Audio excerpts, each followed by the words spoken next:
¿Qué tal? Shalom a todos ustedes, bienvenidos sean a otra Geulá de la semana. Shavuot para todos ustedes y bienvenidos sean. En esta ocasión vamos a hablar acerca de la Perashá de la semana, acerca de Parashat Vayetze, en la cual Jacob vino, sale a la tierra de Harán, sale a enfrentarse a una realidad que pues no era totalmente extraña para él, y que hasta el momento, y no solamente eso, sino que también era una realidad totalmente opuesta a lo que él había vivido en aquel entonces. Era prácticamente una realidad o totalmente opuesta a la ideología en la cual había crecido en la casa de su padre. Entonces, de eso es lo que trata la Parashat Vayetze, cuando Jacob vino llega a la casa de Labán, cuando se enfrenta a Labán, a su tío, o sea, que prácticamente tiene una ideología opuesta a la de él prácticamente, o sea, una ideología prácticamente totalmente opuesta en la cual solamente aquel que engaña, solamente aquel que tranza, es aquel que puede avanzar, como dice el famoso dicho, el que no tranza no avanza, o sea, pero el Jacob vino, él representa Midata Emet, él representa la cualidad de la verdad. Y él, muy a pesar de que llegó en este caso a tener muchos escollos en el camino, pero de todos modos Jacob se apegó en este caso al Emet, se apegó a la voluntad divina, se apegó se encomendó a Dios, y eso fue lo que al final de cuentas salvó a Jacob vino, eso fue lo que al final de cuentas salvó. Y lo que no solamente salvó a Jacob vino, sino que también eso fue lo que le dio a sus dos esposas. Eso fue lo que al final de cuentas hizo que Hashem en este caso le diera tanto a Rachel, y no solamente a Rachel, que fue prácticamente el amor de su vida, sino que también a Lea. Le dio a dos esposas y a 12 concubinas con las cuales pues forjó las 12 Shevatim, formó las 12 tribus del pueblo de Israel, lo que iba a ser la raíz primigenia del pueblo de Israel, y junto con ello también elevó todos los nitzotzot, elevó también todas las chispas que tenía que sacar de ahí, de la tierra de Harán, para con ello en este caso, o sea, no irse nada más con sus esposas y su familia, sino que también irse también de la tierra de la tierra de Harán, irse también con todo tipo de riquezas, con todo tipo de riquezas, irse con todo un rehush, con toda con toda una riqueza. Entonces, eso es precisamente, y eso es lo que también en este caso estamos tratando en esta ocasión. En esta ocasión estamos tratando acerca de la relación entre la perashá de la semana y lo que es la fecha que ahorita está empezando aquí en Israel. O sea, allá en este caso, o sea, en Hutz Laaretz todavía están en Tet Kislev, todavía están en el 19 de Kislev, perdón, no 19, perdón, el 9 de Kislev, o sea, perdón, el 9 de Kislev en este caso, todavía en donde están allá en Hutz Laaretz, todavía están en el cumpleaños y en el aniversario luctuoso del segundo Rebbe de Chabad, el Rabenu Dober de Lubavitch, que fue el hijo del Baal Tania, que fue el hijo del autor del Tania, de la obra por excelencia de la parte mística de la Torah, de la Hasidut. Y pues ahorita en este caso aquí en Israel, pues ya es Motzai Shabbat, que ahorita ya está empezando prácticamente lo que es Yud Kislev. Perdón. Aquí está empezando lo que es Yud Kislev, está empezando lo que es la fiesta de la liberación de este Rebbe que estamos mencionando, el Mittler Rebbe, el segundo Rebbe de Chabad, en este caso, de que él llegó en este caso a estar él llegó prácticamente a ser no llegó a ser encarcelado en sí, pero llegó a estar en un arresto domiciliario y bajo interrogatorios y bajo investigaciones de parte del gobierno ruso, para ver si en verdad era un sedicioso en contra del gobierno zarista, en contra del gobierno del imperio ruso. Así cuenta la historia de este día del 10 de Kislev, de que de que el zar Pablo de Rusia había recibido un informe de unos gobernadores que, bueno, aquí en este caso estamos empezando lo que es el Sipur de la semana, en este caso saqué la historia hasídica de la semana, que es la historia de lo que es Yud Kislev, que es la historia del 10 de Kislev, qué es lo que pasó en este día, en este gran día de la liberación del segundo Rebbe de Chabad, cuál es la historia de la liberación de Rabenu Dober de Lubavitch, el hijo del Balatania. O sea, entonces, en resumen, como estábamos mencionando, el Mittler Rebbe, el Rabenu Dober de Lubavitch, en este caso él junto con su papá, él junto con su padre el Alter Rebbe, él junto con su padre el primer Rebbe de Chabad y el autor del libro del Tania, que compila prácticamente todas las enseñanzas del Baal Shem Tov y del Magi de Mesrich, en este caso las compiló, las sintetizó para darlas en forma concreta, en una forma sencilla para todo público, en una forma sencilla para todo yehudí, para todo judío. El Rab Dober de Lubavitch, en este caso, él también se dedicó, aparte de eso, aparte de dispersar y ampliar la explicación de la parte mística de la Torah, tal y como lo había empezado a revelar su padre. Aparte de eso, se dedicó también a fortalecer los diferentes asentamientos hasídicos que había en diferentes partes del mundo, y especialmente a los asentamientos hasídicos de aquí, de la tierra de Israel. O sea, se cuenta en este caso de que el Mittler Rebbe, él fue en este caso el que mandó construir un Beta Knesset especialmente para los Chabadnikim, especialmente para la gente de Chabad, en lo que fue la Roba Yehudí, en lo que es actualmente el barrio judío de Hebrón, tal y como mencionamos en una de las transmisiones anteriores, y pues en la transmisión que hice allí en la cueva de Machpelah, en el Shabbat Hayesara, en este caso el pueblo de Israel empezó a gestarse desde Hebrón. El pueblo de Israel empezó a gestarse desde la ciudad de Hebrón, por ser que esa fue la ciudad en la cual los patriarcas empezaron a dispersar la Elokut, empezaron a dispersar la divinidad, empezaron a dispersar la unicidad de Dios. Y es por eso que también y esa es la razón por la cual el Mittler Rebbe vio, él junto con otros talmidim del Baal Shem Tov, él junto con otros alumnos del Baal Shem Tov, vieron la importancia de que hubiese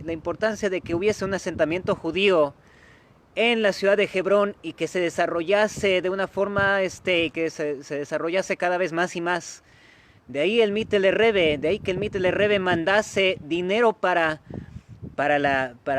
acá, Israel, para mandar a construir un Bet Knesset especial para la gente de Chabad en Hebrón. Y ese es el Bet Knesset, y ese Bet Knesset es conocido como el Beta Knesset de los Hasidim del Mittler Rebbe hasta el día de hoy. Es un Bet Knesset que existe en el cuarto judío, que existe en el barrio judío de Hebrón. O sea, hasta que no se construyó, de hecho, ese Beta Knesset, prácticamente la gente de Chabad, ellos rezaban en el famoso Bet Knesset Abraham Avinu. Ellos rezaban en otro Beta Knesset que también se ubica en esa misma zona del barrio judío de Hebrón. Ese Beta Knesset se llama el Bet Knesset Abraham Avinu. Se le conoce como ¿por qué se le conoce con el nombre de Abraham Avinu, el nombre Bet Knesset Abraham Avinu? O sea, por ser que cuenta la leyenda de que una vez hace 400 años en el Beta Knesset había problemas para juntar minyan. Había problemas para juntar un quórum de 10 judíos para la tefila. Y entonces llegó Yom Kippur y pues tenían problemas para hacer minyan. Entonces en el medio de eso, en medio de que estaban yendo, en medio de que el Gabay fue a la calle para buscar el 10º para minyan, entonces se apareció un viejito con barba larga. O sea, entonces le dijeron, que le preguntaron, ¿tú eres judío? Sí. Entonces décimo para minyan, le dijeron, estamos necesitando ahora una 10ª persona para que venga para el Minyan, para que pueda en este caso estar, para que pueda podamos reunir, podamos decir Kadish y Kedushá y podamos decir toda la tefilá como debe de ser, toda la tefilá de Yom Kippur. Entonces habrá entonces ese Yehudí completé el Minyan, incluso lo subieron a la Torá. Más tarde, cuando ya terminó Yom Kippur, ese Yehudí prácticamente se fue así, como que se escabulló a la entrada y se fue. O sea, entonces le querían, el Gabay le quería dar las gracias en nombre de toda la congregación, pero ya no estaba. O sea, entonces de ahí entonces el Gabay el Gabay del Beta Knesset junto con los demás del Kaal, de la congregación, se dieron cuenta de que ese 10º para Minyan era ni más ni menos que Abraham Avinu. Era ni más ni menos que el patriarca Abraham. El patriarca Abraham les había completado Minyan para la tefilá de Yom Kippur. Esa es la razón por la cual en ese Bet Knesset del cuarto judío de ahí de la Roba Yehudí de Hebrón, de lo que es el barrio judío de Hebrón, ese Bet Knesset en donde los Chabadnikim rezaban hasta la época del Mittler Rebbe, hasta la época del segundo Rebbe de Chabad, se le llamó el Bet Knesset Abraham Avinu, pero el Mittler Rebbe vio la importancia de que también hubiese un Bet Knesset Chabad dentro de Hebrón también, dentro de la ciudad en donde empezó la dispersión de la unicidad de Dios. Y es la razón por la cual mandó construir este Bet Knesset, el famoso Bet Knesset del Admor Emtzai. Se le conoce hasta el día de hoy, el Bet Knesset del Mittler Rebbe, o sea, en Hebrón. Y no solamente eso, sino que también mandó Hasidim, también el Mittler Rebbe mandó Hasidim para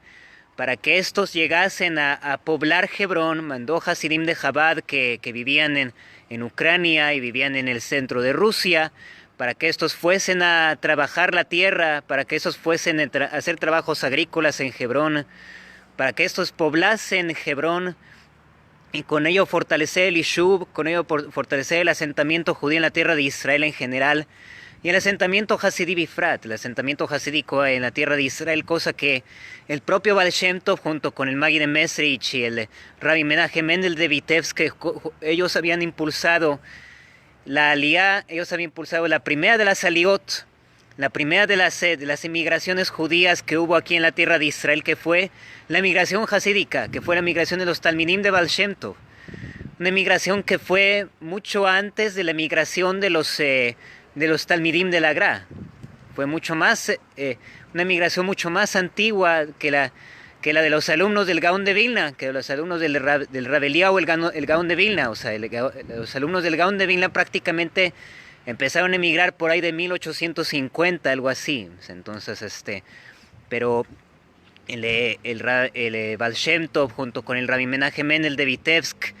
ellos empezaron a poblar Eretz Israel, ellos empezaron a mandar Hasidim para que se asentaran aquí en la tierra de Israel, ya prácticamente a finales del siglo XVIII, principios del siglo XIX. O sea, entonces,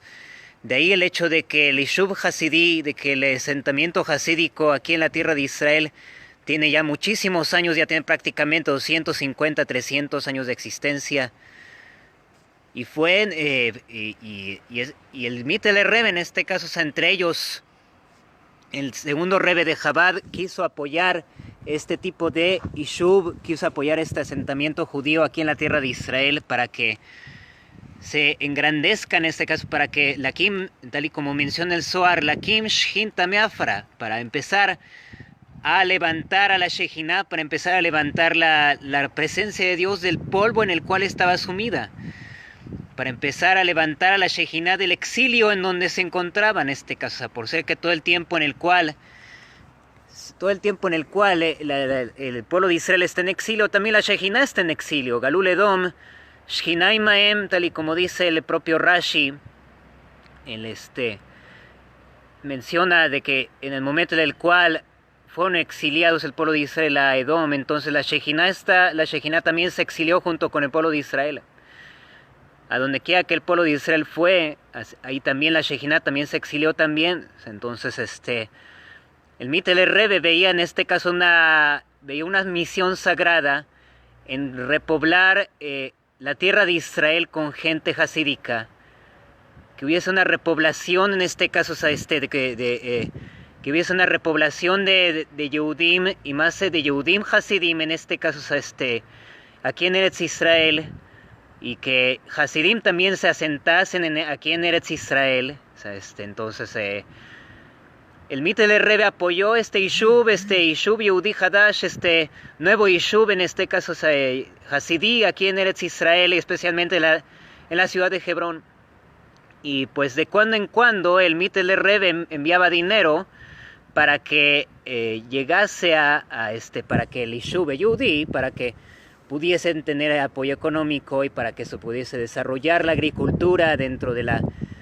para que los Hasidim que poblaban aquí Eretz Israel, tanto en Hebrón como en Tiberia, como en Jerusalén, pudiesen desarrollar trabajos de agricultura o de comercio. Y pues entonces en esa peulá, en el medio de que el Mittler Rebbe enviaba dinero para acá, para la tierra de Israel del Imperio Ruso, en eso empezaron a haber todo tipo de gobernadores en la tierra, en Rusia, en el Imperio Ruso. Empezaron a haber gobernadores que eran antisemitas, que eran que no amaban a los Yehudim, y que ellos calumniaron al Mittler Rebbe de que ellos de que el Mittler Rebbe junto con sus Hasidim estaban planeando una sedición, estaban planeando una rebelión en contra del Imperio Ruso, y estaban aliándose, estaban dando dinero, estaban dando apoyo económico al Imperio Otomano, que en aquel entonces era el enemigo histórico del Imperio Ruso. En aquellos entonces habían pasado prácticamente dos guerras, habían pasado dos guerras ruso-turcas prácticamente. En aquellos entonces prácticamente, y no solamente el zar Pablo de Rusia, en este caso, estaba en guerra con el sultán otomano de aquel entonces, y pues por ser que el Imperio Otomano en este caso, o sea, quería tomar la Crimea, quería tomar la península de Crimea y el sur de Ucrania para el Imperio Otomano, o sea, para expandir mucho más el Imperio Otomano. Entonces se le sale en este caso de que pues el Mittler Rebbe fue acusado de sedición en contra del Imperio Ruso y de apoyar económicamente a los enemigos del Estado, a los enemigos del Imperio Ruso, que era el Imperio Otomano. Y pues entonces en ese momento el Mittler Rebbe en este caso pues fue arrestado, se le hizo un arresto domiciliario. Al segundo Rebbe de Chabad, el Rav Dover de Lubavitch, se le hizo un arresto domiciliario para investigarlo, para preguntarle, para enviar todo tipo de oficiales rusos de aquel entonces para investigarlo si en verdad estaba enviando dinero para apoyar al sultán otomano de aquel entonces y apoyar una supuesta rebelión en contra del Imperio Ruso y una posible expansión otomana, una posible expansión del Imperio Otomano. Entonces el Mittler Rebbe en este caso, él no se amedrentó, él no se dejó llevar por las circunstancias, no tuvo miedo, no tuvo ningún miedo a las autoridades del Imperio Ruso de aquel entonces. Contestó con el emet, contestó con la verdad todas las preguntas que ellos le hacían a él. Se cuenta incluso de que también el famoso que el hermano menor del Alter Rebbe, que el hermano menor del autor del Tania, que se llamaba Moshe, o sea, él sabía perfecto ruso, él sabía en este caso, o sea, él sabía perfecto ruso, y él había ayudado también a su papá, él había ayudado en este caso, Moshe en este caso, es el hermano menor del Mittler Rebbe, perdón. Moshe en este caso era el hermano menor del segundo Rebbe de Chabad, en este caso era el menor de los hijos del Alter Rebbe. El menor de los hijos del autor del Tania se llamaba Moshe, y él era el hermano menor del segundo Rebbe de Chabad, que había sido arrestado. Entonces Moshe, el hijo del Alter Rebbe, el hijo del Balatania, en este caso él ayudó a su hermano mayor a traducir al ruso las respuestas que el Mittler Rebbe en este caso, o sea, le decía, les contestaba en este caso a estos oficiales rusos, por ser que ellos le preguntaban en ruso, y el segundo Rebbe de Chabad les contestaba en Yiddish. Les contestaba en la lengua vernácula de los Yehudim, que viene del alemán. Entonces Reb Moishe, en este caso, o sea, el hermano menor del el hermano menor del Mittler Rebbe, él traducía del yiddish al ruso. Entonces, así en este caso pasaron todo tipo de cosas. Así, de hecho, también lo querían, las autoridades rusas prácticamente querían trasladaron a varias ciudades, en este caso al recluso que fue en este caso, o sea, el Mittler Rebbe. O sea, lo trasladaron de una ciudad para otra con el objetivo de llevarlo a la cárcel, a la famosa cárcel de Petropavlovsk, que está en San Petersburgo, y que fue la misma cárcel donde fue encerrado el padre del Mittler Rebbe, el padre del Rav Dober de Lubavitch, el Balatani, el Rav Shneur Zalman Eliadi, también fue encerrado en esa cárcel, que se ubica en una islita que está en el río, en el río Volga, que atraviesa San Petersburgo. O sea, entonces en esa cárcel de Petropavlovsk, ahí es donde querían encerrar también al Mittler Rebbe por sedición en contra del gobierno ruso, en contra del zarismo, en contra del zar. Pero al final de cuentas, en este caso,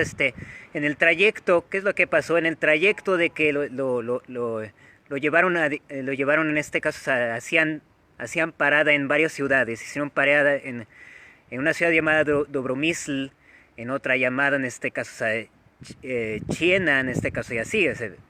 hubo varias ciudades en las cuales hicieron para Dobromysl, Minsk, varias así, en este caso. Entonces,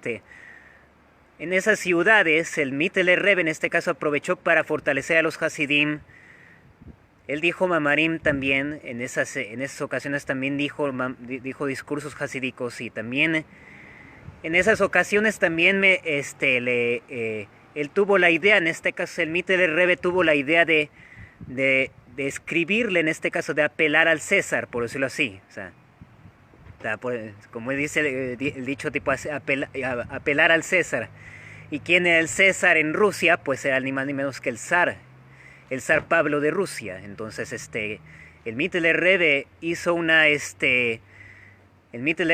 una carta personal, una carta que tenía que ser enviada personalmente al zar Pablo de Rusia, en la cual el Mittler Rebbe le explica, según la parte mística de la Torá, el Mittler Rebbe le explica, según la Kabbalah, al zar Pablo de Rusia, cómo es que él tiene derecho divino de gobernar dentro de Rusia, y que Malhuta, y que el dicho de los sabios, Malhuta de Ara que Malhuta de Requía, el dicho de los sabios de que el reinado, de que el reino, en este caso, de que si existe un rey en este mundo material, es un reflejo de la soberanía celestial. Es un reflejo de la soberanía celestial que hay arriba. O sea, el hecho de que haya reyes y presidentes, el hecho de que existan reyes y emperadores, es porque existe, la gloria y la soberanía de ellos es un reflejo del reinado y la soberanía de Dios. Entonces, eso fue lo que él explicó en una carta muy larga, en este caso, o sea, y también muy, la verdad, muy, muy interesante. O sea, yo, Besrat Hashem, voy a estar subiendo, en este caso, también, espérelo también, en este caso, o sea, les invito también a ustedes a unirse a mis grupos de WhatsApp, y especialmente el grupo Luz de Redención y el grupo El Baal Shem Tov Enseña, en los cuales voy a estar en estos días, voy a estar publicando las pláticas que hice hace 5 años atrás. En el 2013 hice unas pláticas acerca de esta carta del segundo Rebbe de Chabad al zar Pablo de Rusia. Es muy interesante, la verdad. Es un ktav, en este caso es una carta muy, muy interesante. Les recomiendo estar pendientes en mis redes sociales, y en mis redes sociales y en estos dos grupos, en el grupo Luz de Redención y el Baal Shem Tov Enseña. Ahí voy a estar publicando para todos ustedes estas pláticas, y en las cuales yo explico la carta del Mittler Rebbe, la carta del Rav Dober de Lubavitch al zar Pablo de Rusia, y cómo le explica cómo le explica las 10 sefirot, cómo le explica en este caso las 10 emanaciones divinas y cómo éstas se reflejan en el hombre y especialmente en un rey también. Y cómo es que la soberanía divina se refleja a través de la figura del rey. Entonces, espérenlo muy pronto, o sea, ya a partir de mañana en este caso Blineder voy a estar compartiendo para todos ustedes estas pláticas. Entonces, después de que el zar Pablo de Rusia, él lee toda la carta, se sorprende de la sabiduría. Él se sorprende de la sabiduría del Mittler Rebbe prácticamente, o sea, wow, o sea, dijo, wow, es una persona muy, muy culta, se ve que es una persona muy, muy entendida de las cosas de arriba, es una persona muy entendida de las, o sea, de lo que, es muy entendida de la espiritualidad, es una persona kadosh, es una persona muy santa, o sea, es una persona no, muy singular, no es cualquiera, o sea, se dio cuenta, o sea, se dio cuenta el zar Pablo de Rusia de que aquí de que aquí estaba tratando con una persona muy, muy singular, muy peculiar, una persona en este caso que tenía mucha espiritualidad y una persona que pues en la cual en este caso se podía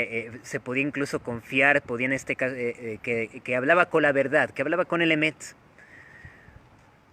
que hablaba con la verdad en este caso y iba en este caso de acuerdo a la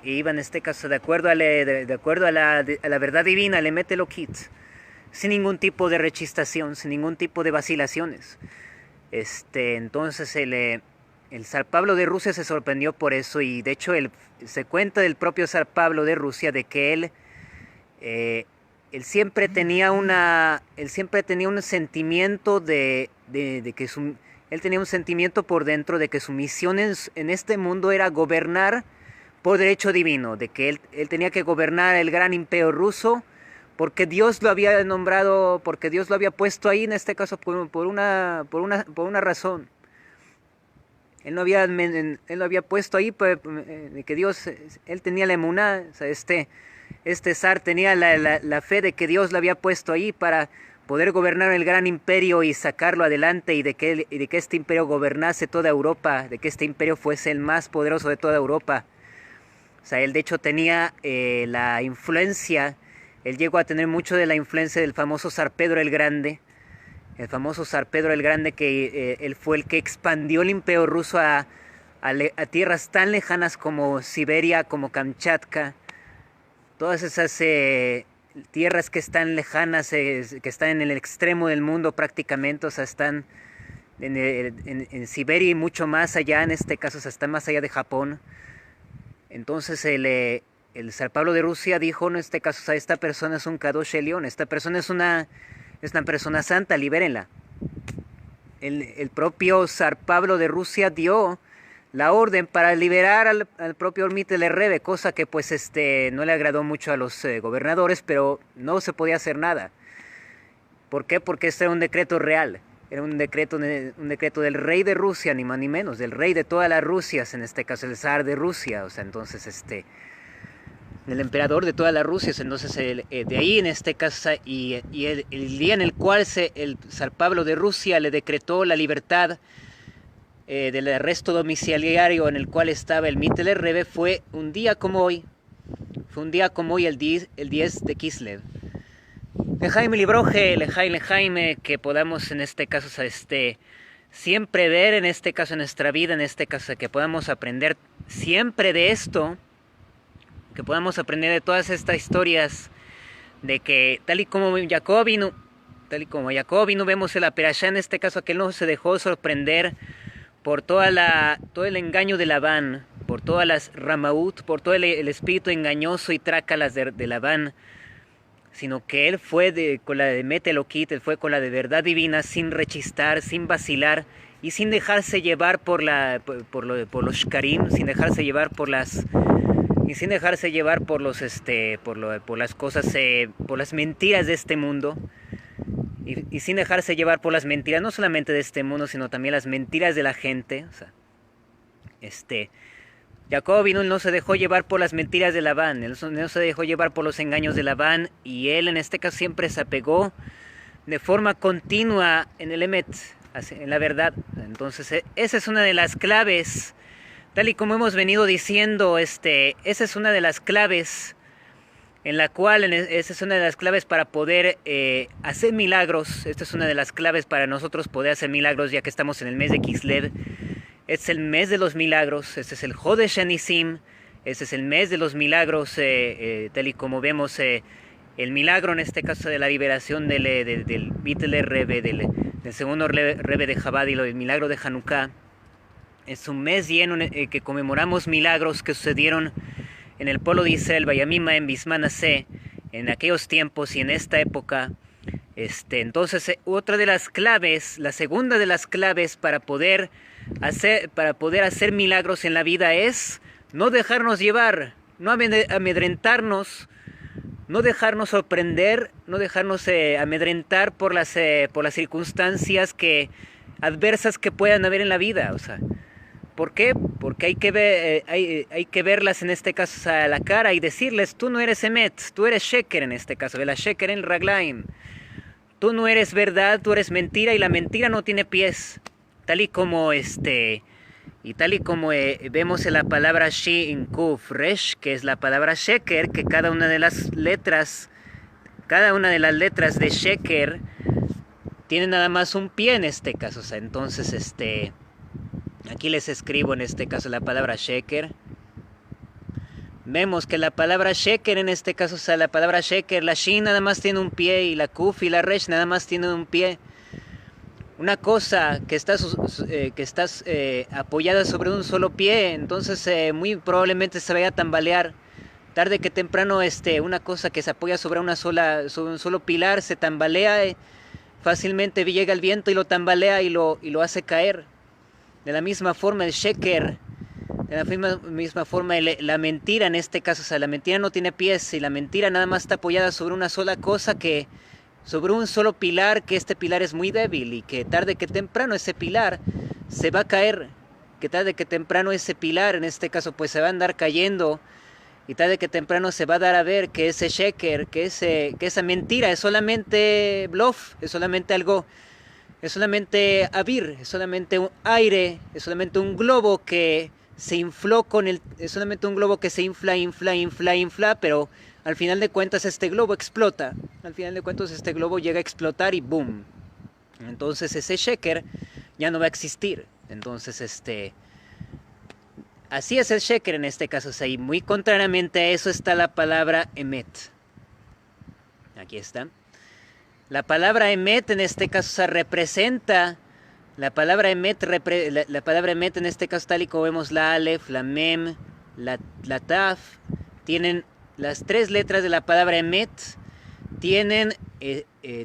dos patitas, cada una de ellas. La Aleph tiene dos patitas, la Mem tiene dos patitas, la Taf tiene dos patitas, para decirnos de que el Emet sí tiene Raglaim, de que el Emet, de que la verdad tiene pies, de que la verdad siempre está fundamentada en algo que es sólido. El Emet siempre tiene bases sólidas y siempre va a prevalecer. Entonces, siempre se va a dar el Emet a la luz, a pesar de que el Sheker quiera montar hacer todo un montaje, etcétera, etcétera. A pesar de que la mentira quiera hacer todo un montaje, pero al final de cuentas ese montaje se va a caer tarde que temprano, y lo único que va a prevalecer va a ser el Emet, va a ser la verdad que tiene pies sólidos. Lejaim, que siempre nos apeguemos a esta midata Emet, que siempre nos apeguemos a la verdad, que siempre nos apeguemos y vayamos conforme a la verdad, y especialmente a la verdad divina, tal y como Hashem nos la ha dado en la Torah en este caso. Pues esa es la segunda clave para nosotros hacer nisim en la vida, para nosotros efectuar milagros en la vida, y que les deseo a todos ustedes Hag Sameach, Hag Kislev Sameach, en este caso felices fiestas de Kislev y feliz 10 de Kislev para todos ustedes. Y Pada Shalom Nafshi, que todos nosotros veamos redención con paz, veamos redención en nuestra vida, y no cualquier redención, y no solamente cualquier redención, porque pueden haber redenciones que llegan a uno a través después de muchas guerras, después de muchas batallas. Una persona puede ver salvaciones, pero después de haber luchado 1000 batallas. Lo importante es que aquí haya pada Shalom Nafshi. Lo importante es que aquí nosotros tengamos, cada uno tengamos redención con paz, no redención después de guerras. No como sucedió recientemente aquí en Israel, en este caso de que ahorita hay una paz temporal después de una guerra, después de ataques y después de trifulcas y de cocolazos y de haber habido ataques entre Hamas y el gobierno de Israel. En este caso no. Esa no es paz. La paz duradera es una paz fundamentada en bases sólidas. Y la única base sólida es el shalom, es la plenitud de acuerdo a la verdad, de acuerdo al emet. Ese es el pada de shalom nafshi, esa es la clave para tener redención con paz, duradera y verdadera, genuina. No paz temporal, no una paz basada en mentiras, sino una paz bien fundamentada sobre el emet. Kol Tuvi, Shabbat Tov para todos.